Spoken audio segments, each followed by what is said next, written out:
ಓಂ ಶಾಂತಿ. ಇಂದಿನ ದಿನಾಂಕ 21/5/2022. ಮಧುರ ಮಕ್ಕಳೇ, ಶ್ರೀಮತದಲ್ಲಿ ಎಂದೂ ಮನ್ಮತವನ್ನು ಸೇರಿಸಬಾರದು. ಮನ್ಮತದಂತೆ ನಡೆಯುವುದೆಂದರೆ ತಮ್ಮ ಅದೃಷ್ಟಕ್ಕೆ ಗೆರೆಯನ್ನು ಎಳೆದುಕೊಳ್ಳುವುದು ಎಂದರ್ಥ. ಪ್ರಶ್ನೆ: ಮಕ್ಕಳು ತಂದೆಯೊಂದಿಗೆ ಯಾವ ಆಸೆಯನ್ನು ಇಟ್ಟುಕೊಳ್ಳಬಾರದು? ಕೆಲವು ಮಕ್ಕಳು ಹೇಳುತ್ತಾರೆ, ಬಾಬಾ, ನಮ್ಮ ಕಾಯಿಲೆಯನ್ನು ಸರಿಪಡಿಸಿರಿ, ಸ್ವಲ್ಪ ಕೃಪೆ ತೋರಿಸಿ. ಅದಕ್ಕೆ ತಂದೆಯು ಹೇಳುತ್ತಾರೆ, ಇವು ನಿಮ್ಮ ಹಳೆಯ ಇಂದ್ರಿಯಗಳಾಗಿವೆ, ಸ್ವಲ್ಪ ಕಷ್ಟವಂತೂ ಆಗುತ್ತದೆ. ಇದರಲ್ಲಿ ತಂದೆ ಏನು ಮಾಡುತ್ತಾರೆ? ಯಾರೇ ಸತ್ತು ಹೋಗುತ್ತಾರೆ, ದಿವಾಳಿಯಾಗುತ್ತಾರೆಂದರೆ ಇದರಲ್ಲಿ ಬಾಬಾರವರಿಂದ ಕೃಪೆಯನ್ನು ಏನು ಕೇಳುತ್ತೀರಿ? ಇದಂತೂ ನಿಮ್ಮ ಲೆಕ್ಕಾಚಾರವಾಗಿದೆ.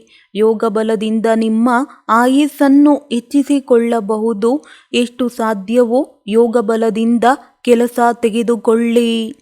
ಗೀತೆ: ನೀನು ರಾತ್ರಿಯನ್ನು ಮಲಗಿ ಕಳೆದೆ, ಹಗಲೆಲ್ಲ ತಿನ್ನುತ್ತಾ ಕಳೆದೆ. ಓಂ ಶಾಂತಿ. ಮಕ್ಕಳಿಗಂತೂ ಓಂ ಎನ್ನುವ ಶಬ್ದದ ಅರ್ಥವನ್ನು ತಿಳಿಸಲಾಗಿದೆ.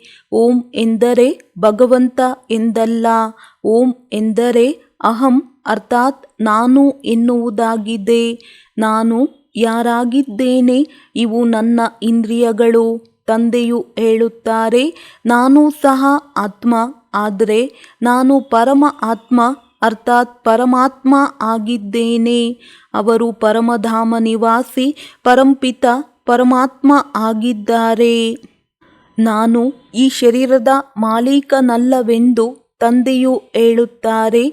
ನಾನು ರಚಯಿತ, ನಿರ್ದೇಶಕ, ಪಾತ್ರಧಾರಿ ಹೇಗೆ ಆಗಿದ್ದೇನೆ? ಇವು ತಿಳಿದುಕೊಳ್ಳುವ ಮಾತುಗಳಾಗಿವೆ. ನಾನು ಅವಶ್ಯವಾಗಿ ಸ್ವರ್ಗದ ರಚಯಿತನಾಗಿದ್ದೇನೆ. ಸತ್ಯಯುಗವನ್ನು ರಚಿಸಿ ಕಲಿಯುಗದ ವಿನಾಶವನ್ನು ಅವಶ್ಯವಾಗಿ ಮಾಡಿಸಲೇಬೇಕಾಗಿದೆ. ನಾನು ಮಾಡಿಸುವವನಾಗಿರುವ ಕಾರಣ ನಾನು ಮಾಡಿಸುತ್ತೇನೆ. ಇದನ್ನು ಯಾರು ಹೇಳುತ್ತಾರೆ? ಪರಂಪಿತ ಪರಮಾತ್ಮನೇ ಹೇಳುತ್ತಾರೆ. ನಾನು ಬ್ರಹ್ಮಾಂಡದ ಮಾಲೀಕನಾಗಿದ್ದೇನೆ. ಬ್ರಹ್ಮಾಂಡದ ಮಾಲೀಕರು ನೀವು ಮಕ್ಕಳಾಗಿದ್ದೀರಿ. ಆದರೆ ನೀವು ತಂದೆಯ ಜೊತೆ ಇರುವಾಗ ಮಾತ್ರ. ಅದನ್ನು ಮಧುರ ಮನೆ ಎಂದು ಹೇಳುತ್ತಾರೆ. ನಂತರ ಯಾವಾಗ ಸೃಷ್ಟಿಯನ್ನು ರಚಿಸಲಾಗುತ್ತದೆ, ಆಗ ಮೊದಲು ಬ್ರಾಹ್ಮಣರನ್ನು ರಚಿಸುತ್ತಾರೆ. ಅವರೇ ನಂತರ ದೇವತೆಗಳಾಗುತ್ತಾರೆ. ಅವರು ಪೂರ್ಣ 84 ಜನ್ಮಗಳನ್ನು ತೆಗೆದುಕೊಳ್ಳುತ್ತಾರೆ. ಶಿವತಂದೆಯಂತೂ ಸದಾ ಪೂಜ್ಯರಾಗಿದ್ದಾರೆ. ಆತ್ಮವು ಪುನರ್ಜನ್ಮವನ್ನು ತೆಗೆದುಕೊಳ್ಳಲೇಬೇಕಾಗಿದೆ. ಬಾಕಿ 84 ಲಕ್ಷ ಜನ್ಮಗಳಿರಲು ಸಾಧ್ಯವಿಲ್ಲ. ತಂದೆಯು ಹೇಳುತ್ತಾರೆ, ಮಕ್ಕಳೇ, ನೀವು ತಮ್ಮ ಜನ್ಮಗಳನ್ನು ಅರಿತುಕೊಂಡಿಲ್ಲ. ಆದ್ದರಿಂದ ನಾನು ತಿಳಿಸುತ್ತೇನೆ. ಇದನ್ನು 84 ಜನ್ಮಗಳ ಚಕ್ರವೆಂದು ಹೇಳಲಾಗುತ್ತದೆ. 84 ಲಕ್ಷ ಜನ್ಮಗಳದ್ದಲ್ಲ. ಈ ಚಕ್ರವನ್ನು ನೆನಪು ಮಾಡುವುದರಿಂದ ನೀವು ಚಕ್ರವರ್ತಿ ರಾಜರಾಗುತ್ತೀರಿ. ಈಗ ನನ್ನೊಬ್ಬನನ್ನೇ ನೆನಪು ಮಾಡಿ ಎಂದು ತಂದೆಯು ಹೇಳುತ್ತಾರೆ. ದೇಹ ಸಹಿತ ದೇಹದ ಎಲ್ಲ ಸಂಬಂಧಗಳನ್ನು ಮರೆತು ಹೋಗಿ. ಈಗ ಇದು ನಿಮ್ಮ ಅಂತಿಮ ಜನ್ಮವಾಗಿದೆ. ಎಲ್ಲಿಯ ತನಕ ಈ ಮಾತು ಬುದ್ಧಿಯಲ್ಲಿ ಬರುವುದಿಲ್ಲವೋ ಅಲ್ಲಿಯ ತನಕ ತಿಳಿದುಕೊಳ್ಳುವುದಿಲ್ಲ. ಇದು ಹಳೆಯ ಶರೀರ, ಹಳೆಯ ಪ್ರಪಂಚವಾಗಿದೆ. ಈ ಶರೀರವಂತೂ ಸಮಾಪ್ತಿ ಆಗುತ್ತದೆ. ಕಥೆಯೂ ಇದೆ, ನಾವು ಸತ್ತರೆ ನಮ್ಮ ಪಾಲಿಗೆ ಈ ಜಗತ್ತೇ ಸತ್ತಂತೆ. ಇದು ಪುರುಷಾರ್ಥದ ಸ್ವಲ್ಪ ಸಂಗಮದ ಸಮಯವಾಗಿದೆ. ಮಕ್ಕಳು ಕೇಳುತ್ತಾರೆ, ಬಾಬಾ, ಈ ಜ್ಞಾನವು ಎಲ್ಲಿಯ ತನಕ ನಡೆಯುತ್ತದೆ?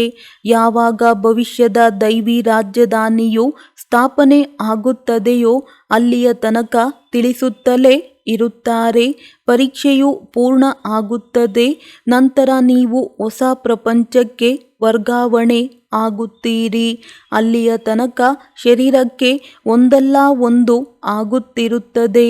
ಈ ಶಾರೀರಿಕ ರೋಗವು ಕರ್ಮ ಭೋಗವಾಗಿದೆ. ಬಾಬನಿಗೆ ಈ ಶರೀರ ಎಷ್ಟೊಂದು ಪ್ರಿಯವಾಗಿದೆ. ಆದರೂ ಸಹ ಕೆಮ್ಮು ಮುಂತಾದವು ಇದೆ. ಇದು ಕರ್ಮಭೋಗವಾಗಿದೆಯಲ್ಲವೇ? ಬಾಬಾ ಹೇಳುತ್ತಾರೆ, ಈ ನಿಮ್ಮ ಕರ್ಮೇಂದ್ರಿಯಗಳು ಹಳೆಯದಾಗಿ ಬಿಟ್ಟಿವೆ, ಆದ್ದರಿಂದ ತೊಂದರೆ ಆಗುತ್ತದೆ. ಇದರಲ್ಲಿ ಬಾಬಾ ಸಹಾಯ ಮಾಡಲಿ ಎನ್ನುವ ಆಸೆಯನ್ನು ಇಟ್ಟುಕೊಳ್ಳಬಾರದು. ದಿವಾಳಿ ಆದರೂ ಕಾಯಿಲೆ ಆಯಿತೆಂದರೆ ತಂದೆಯು ಹೇಳುತ್ತಾರೆ, ಇದು ನಿಮ್ಮದೇ ಲೆಕ್ಕಾಚಾರವಾಗಿದೆ. ಆದರೂ ಯೋಗದಿಂದ ಆಯಸ್ಸು ಹೆಚ್ಚುವುದು. ನಿಮಗೆ ಲಾಭವಿದೆ. ತಮ್ಮ ಪರಿಶ್ರಮ ಪಡಿ, ಕೃಪೆ ಕೇಳಬೇಡಿ. ತಂದೆಯ ನೆನಪಿನಲ್ಲಿ ಕಲ್ಯಾಣವಿದೆ. ಎಷ್ಟಾದರೆ ಅಷ್ಟು ಯೋಗಬಲದಿಂದ ಕೆಲಸವನ್ನು ತೆಗೆದುಕೊಳ್ಳಿ. ಆಡುತ್ತಾರಲ್ಲವೇ, ನನ್ನನ್ನು ಕಣ್ಣುಗಳಲ್ಲಿ ಅಡಗಿಸಿಕೊಳ್ಳಿ. ಪ್ರಿಯ ವಸ್ತುವನ್ನು ಕಣ್ಮಣಿ ಪ್ರಾಣಪ್ರಿಯ ಎಂದು ಹೇಳುತ್ತಾರೆ. ಈ ತಂದೆಯಂತೂ ತುಂಬ ಪ್ರಿಯರಾಗಿದ್ದಾರೆ, ಆದರೆ ಗುಪ್ತವಾಗಿದ್ದಾರೆ. ಆದ್ದರಿಂದ ಪೂರ್ಣ ಪ್ರೀತಿಯು ನಿಲ್ಲುವುದಿಲ್ಲ. ಇಲ್ಲವೆಂದರೆ ತಂದೆಗೋಸ್ಕರ ಇಂತಹ ಪ್ರೀತಿ ಇರಬೇಕು. ಮಾತೇ ಕೇಳಬೇಡಿ. ಮಕ್ಕಳನ್ನು ತಂದೆಯು ಕಣ್ಣುಗಳಲ್ಲಿ ಅಡಗಿಸಿಕೊಳ್ಳುತ್ತಾರೆ. ಕಣ್ಣುಗಳು ಎಂದರೆ ಈ ಕಣ್ಣುಗಳಲ್ಲ. ಇದಂತೂ ಬುದ್ಧಿಯಲ್ಲಿ ನೆನಪಿಟ್ಟುಕೊಳ್ಳಬೇಕಾಗಿದೆ. ಈ ಜ್ಞಾನವನ್ನು ನಮಗೆ ಯಾರು ಕೊಡುತ್ತಿದ್ದಾರೆ? ಪ್ರಿಯಾತಿ ಪ್ರಿಯ ನಿರಾಕಾರಿ ತಂದೆ. ಇವರದ್ದೇ ಪತಿತ ಪಾವನ ಜ್ಞಾನಸಾಗರ ಸುಖಸಾಗರ ಎನ್ನುವ ಮಹಿಮೆ ಇದೆ. ನಂತರ ಇವರನ್ನು ಸರ್ವವ್ಯಾಪಿ ಎಂದು ಹೇಳಿಬಿಡುತ್ತಾರೆ. ಅಂದಾಗ ಮತ್ತೆ ಪ್ರತಿಯೊಬ್ಬ ಮನುಷ್ಯರು ಜ್ಞಾನಸಾಗರ ಸುಖದ ಸಾಗರರಾಗಬೇಕಲ್ಲವೇ? ಆದರೆ ಆಗುವುದಿಲ್ಲ. ಪ್ರತಿ ಆತ್ಮನಿಗೆ ತಮ್ಮ ಅವಿನಾಶಿ ಪಾತ್ರವು ಸಿಕ್ಕಿದೆ. ಇವು ತುಂಬ ಗುಪ್ತ ಮಾತುಗಳಾಗಿವೆ. ಮೊದಲು ತಂದೆಯ ಪರಿಚಯ ಕೊಡಬೇಕಾಗಿದೆ. ಪಾರಲೌಕಿಕ ತಂದೆಯು ಸ್ವರ್ಗದ ರಚನೆಯನ್ನು ರಚಿಸುತ್ತಾರೆ. ಸತ್ಯಯುಗ ಸತ್ಯಖಂಡದಲ್ಲಿ ದೇವಿ ದೇವತೆಗಳ ರಾಜ್ಯವಿರುತ್ತದೆ. ಈ ಹೊಸ ಪ್ರಪಂಚವನ್ನು ತಂದೆಯೇ ರಚಿಸುತ್ತಾರೆ. ಹೇಗೆ ರಚಿಸುತ್ತಾರೆ ಎನ್ನುವುದನ್ನು ನೀವು ಮಕ್ಕಳು ತಿಳಿದುಕೊಂಡಿದ್ದೀರಿ. ಪತಿತರನ್ನು ಪಾವನ ಮಾಡಲು ನಾನು ಬರುತ್ತೇನೆ ಎಂದು ತಂದೆಯು ಹೇಳುತ್ತಾರೆ ಎಂದಾಗ ಪತಿತ ಸೃಷ್ಟಿಯಲ್ಲಿ ಬಂದು ಪಾವನ ಮಾಡಬೇಕಾಗುತ್ತದೆ ಎಲ್ಲವೇ? ಬ್ರಹ್ಮನ ಮುಖಾಂತರ ಸ್ಥಾಪನೆ ಎಂದು ಹೇಳುತ್ತಾರೆ. ಆದ್ದರಿಂದ ತಂದೆಯು ಇವರ ಮುಖಾಂತರ ಜ್ಞಾನವನ್ನು ತಿಳಿಸುತ್ತಾರೆ ಮತ್ತು ಶ್ರೇಷ್ಠ ಕರ್ಮವನ್ನು ಕಲಿಸುತ್ತಾರೆ. ತಂದೆಯು ಮಕ್ಕಳಿಗೆ ಹೇಳುತ್ತಾರೆ, ಮಕ್ಕಳೇ, ನಾನು ನಿಮಗೆ ಇಂತಹ ಕರ್ಮವನ್ನು ಕಲಿಸುತ್ತೇನೆ. ಅಲ್ಲಿ ನಿಮ್ಮ ಕರ್ಮವು ವಿಕರ್ಮವಾಗುವುದಿಲ್ಲ. ಏಕೆಂದರೆ ಅಲ್ಲಿ ಮಾಯೆಯೇ ಇರುವುದಿಲ್ಲ. ಆದ್ದರಿಂದ ನಿಮ್ಮ ಕರ್ಮವು ಅಕರ್ಮವಾಗಿ ಬಿಡುತ್ತದೆ. ಇಲ್ಲಿ ಮಾಯೆ ಇದೆ. ಆದ್ದರಿಂದ ಕರ್ಮವು ವಿಕರ್ಮವೇ ಆಗುತ್ತದೆ.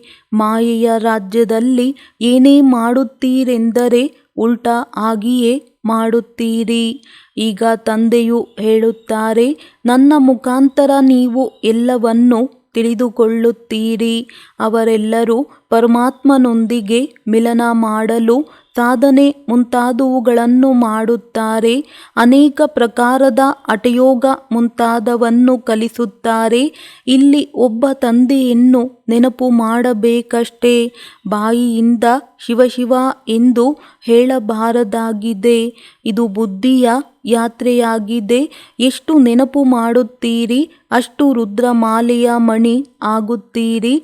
ತಂದೆಯ ಸಮೀಪ ಬರುತ್ತೀರಿ. ಶಿವಬಾಬಾರವರ ಕೊರಳಿನ ಹಾರವಾಗುವುದು ಅಥವಾ ರುದ್ರಮಾಲೆಯಲ್ಲಿ ಸಮೀಪ ಬರುವುದು ಇದರದ್ದೇ ಸ್ಪರ್ಧೆಯಾಗಿದೆ.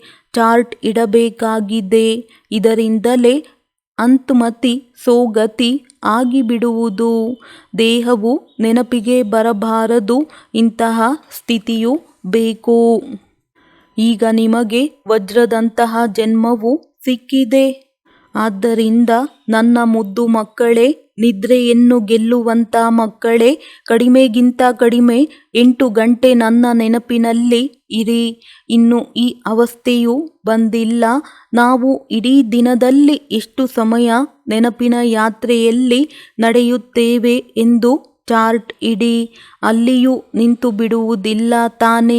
ತಂದೆಯನ್ನು ನೆನಪು ಮಾಡುವುದರಿಂದ ಆಸ್ತಿಯು ಬುದ್ಧಿಯಲ್ಲಿ ಇರುವುದು ಪ್ರವೃತ್ತಿ ಮಾರ್ಗವಾಗಿದೆ ಎಲ್ಲವೇ.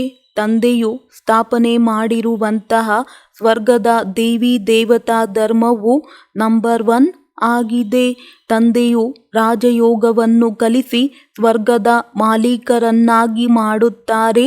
ನಂತರ ಈ ಜ್ಞಾನವು ಪ್ರಾಯಲೋಪವಾಗುತ್ತದೆ ಎಂದಾಗ, ನಂತರ ಈ ಜ್ಞಾನವು ಶಾಸ್ತ್ರಗಳಲ್ಲಿ ಎಲ್ಲಿಂದ ಬಂತು?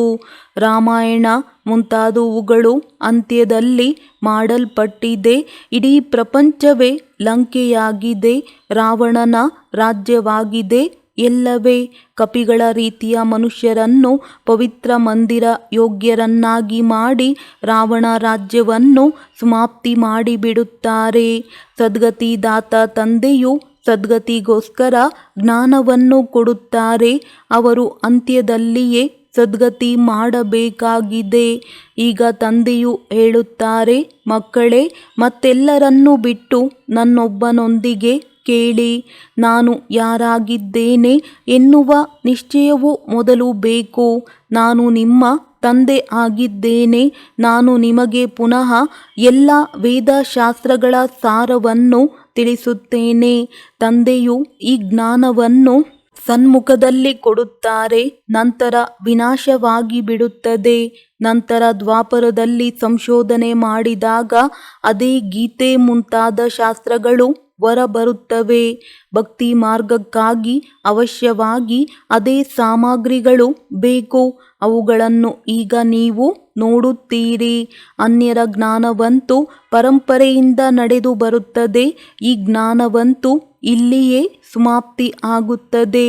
ನಂತರದಲ್ಲಿ ಯಾವಾಗ ಸಂಶೋಧನೆ ಆಗುತ್ತದೆ ಆಗ ಇದೇ ಶಾಸ್ತ್ರ ಮುಂತಾದವುಗಳು ಕೈಯಲ್ಲಿ ಬರುತ್ತವೆ. ಆದ್ದರಿಂದ ಇದನ್ನು ಅನಾದಿ ಎಂದು ಹೇಳಿಬಿಡುತ್ತಾರೆ. ದ್ವಾಪರದಲ್ಲಿ ಎಲ್ಲ ಅದೇ ಶಾಸ್ತ್ರಗಳು ಬರುತ್ತವೆ. ಆಗ ನಾನು ಬಂದು ಪುನಃ ಎಲ್ಲದರ ಸಾರವನ್ನು ತಿಳಿಸುತ್ತೇನೆ. ನಂತರ ಅದೇ ಪುನರಾವರ್ತನೆ ಆಗುವುದು.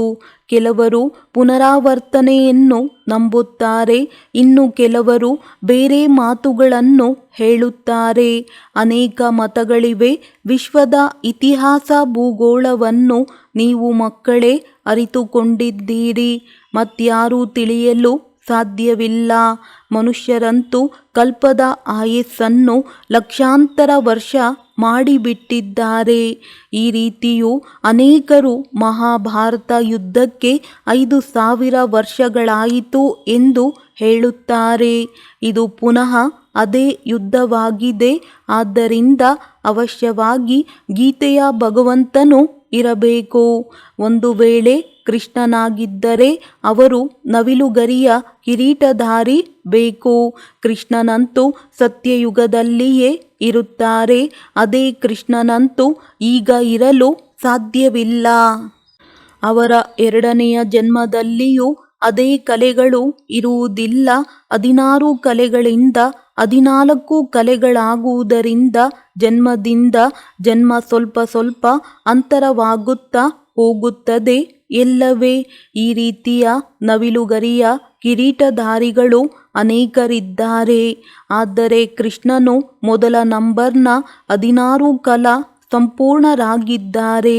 ಅವರದ್ದು ಪುನರ್ಜನ್ಮದಿಂದ ಸ್ವಲ್ಪ ಸ್ವಲ್ಪ ಕಲೆಗಳು ಕಡಿಮೆಯಾಗುತ್ತಾ ಹೋಗುತ್ತದೆ. ಇದು ತುಂಬ ಗುಹ್ಯ ರಹಸ್ಯವಾಗಿದೆ. ನಡೆದಾಡುತ್ತಾ ತಿರುಗಾಡುತ್ತಾ ಸಮಯವನ್ನು ಕಳೆಯಬೇಡಿ. ಇದೇ ಸಂಪಾದನೆಯ ಸಮಯವಾಗಿದೆ ಎಂದು ತಂದೆಯು ಹೇಳುತ್ತಾರೆ. ಯಾರ ಹತ್ತಿರ ತುಂಬ ಹಣವಿದೆ ಅವರು ನಮಗೋಸ್ಕರ ಇದೇ ಸ್ವರ್ಗವಾಗಿದೆ ಎಂದು ತಿಳಿಯುತ್ತಾರೆ. ಅದಕ್ಕೆ ತಂದೆಯು ಹೇಳುತ್ತಾರೆ, ಬಲೆ ಇದು ಸ್ವರ್ಗವಾಗಿದ್ದರೆ ನಿಮಗೆ ಶುಭಾಶಯಗಳು. ತಂದೆಯು ಬಡವರ ಬಂಧು ಆಗಿದ್ದಾರೆ. ಬಡವರಿಗೆ ದಾನ ಕೊಡಬೇಕಾಗಿದೆ. ಬಡವರು ಸಮರ್ಪಣೆಯಾಗುವುದು ಸಹಜವಾಗುತ್ತದೆ. ಕೆಲವರು ವಿರಳವಾಗಿ ಸಾಹುಕಾರರು ಬರುತ್ತಾರೆ. ಇದು ತುಂಬ ತಿಳಿದುಕೊಳ್ಳುವ ಮಾತಾಗಿದೆ. ದೇಹದ ಬಾಣವನ್ನು ಬಿಡಬೇಕಾಗಿದೆ. ಈ ಪ್ರಪಂಚವೇ ಸಮಾಪ್ತಿ ಆಗುವುದಿದೆ.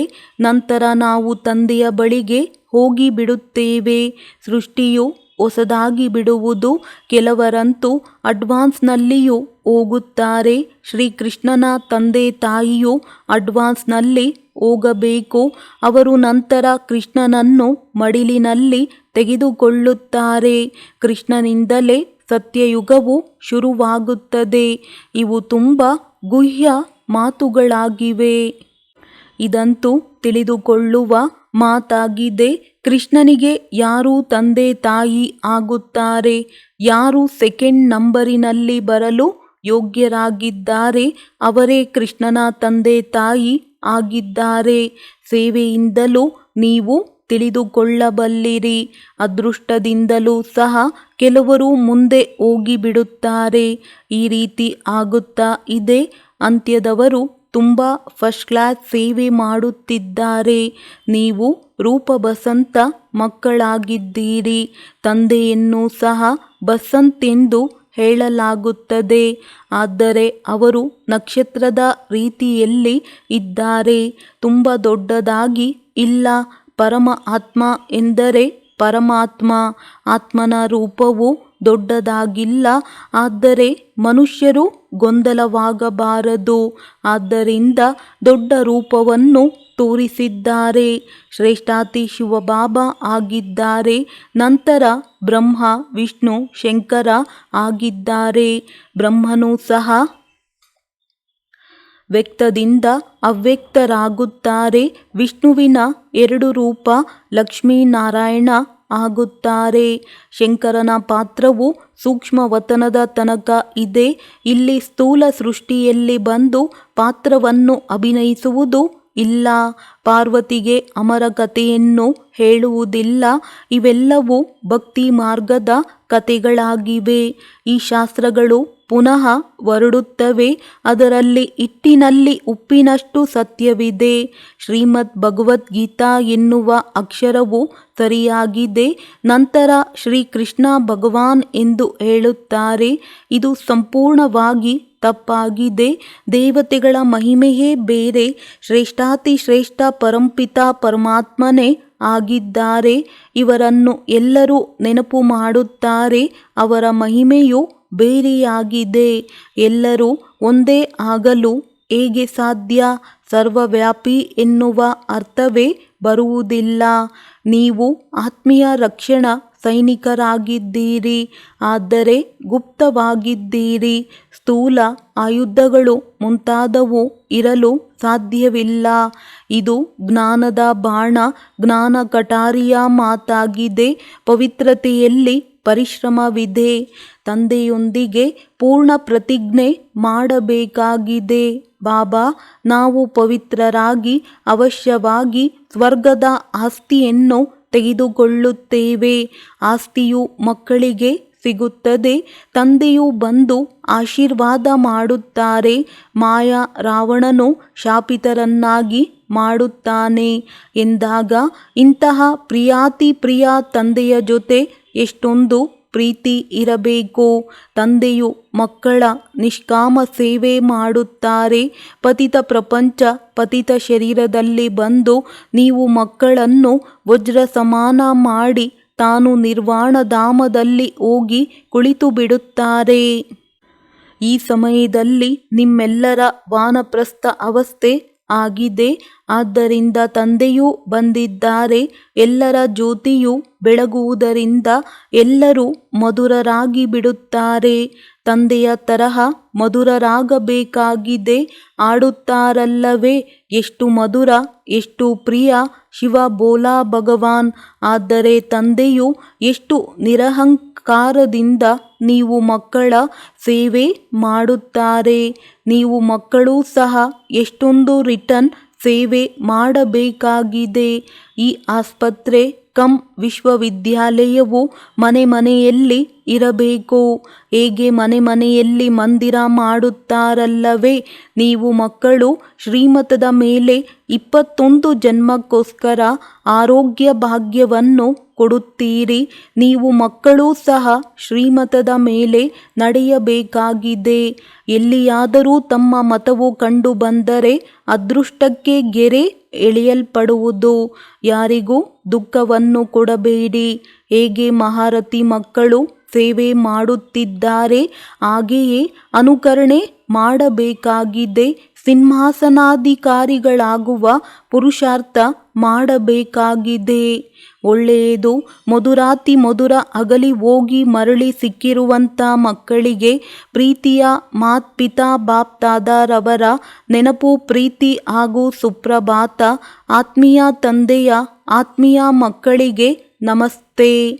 ಧಾರಣೆಗಾಗಿ ಮುಖ್ಯ ಸಾರ: ತಂದೆಯ ಸಮಾನ ನಿರಹಂಕಾರಿಯಾಗಿ ಸೇವೆ ಮಾಡಬೇಕಾಗಿದೆ.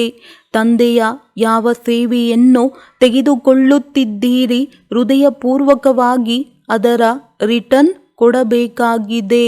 ಬಹಳ ಮಧುರರಾಗಬೇಕಾಗಿದೆ.